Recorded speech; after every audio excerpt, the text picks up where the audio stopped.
குழந்தை திருமணம் நடக்க போகுது அப்படின்னு அவங்களுக்கு ஒரு செய்தி வருது. அந்த செய்தியினுடைய அடிப்படையில அவங்க அங்க போறாங்க. அங்க போகும்போது ஒரு குறிப்பிட்ட சமூகத்தினர் அவங்க என்ன பண்றாங்கன்னா பாலியல் வன்கொடுமை, அவங்கள பலாத்காரம் பண்றாங்க. அந்த பெண்மணி பாதிக்கப்படுறாங்க. பாதிக்கப்பட்ட உடனே என்ன பண்றாங்க, ராஜஸ்தானுடைய உயர் நீதிமன்றத்துல அந்த வழக்கு தொடர்றாங்க. அந்த வழக்குல என்ன நடக்குது அப்படின்னு கேட்டீங்கன்னா அவங்களுக்கு நியாயம் கிடைக்கல, குற்றவாளிகள் தண்டிக்கப்படல, விடுதலை செய்யப்படுறாங்க. உடனடியாக என்ன பண்றாங்க, அங்க விசாகான்ற ஒரு மகளிர் அமைப்பு அங்க இருக்கு. அந்த மகளிர் அமைப்பை வந்து அவங்க கிட்ட போறாங்க, நாடுறாங்க. அந்த அமைப்பு என்ன பண்றாங்கன்னா சுப்ரீம் கோர்ட்டுக்கு இத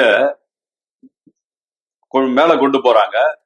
அந்த அடிப்படையில வந்து சுப்ரீம் கோர்ட் ஒரு தீர்ப்பு கொடுக்குது. என்ன தீர்ப்பு கொடுக்குது அப்படின்னா, அத்தனை பேருமே குற்றவாளிகள் அப்படின்னு தீர்ப்பு கொடுக்குறாங்க.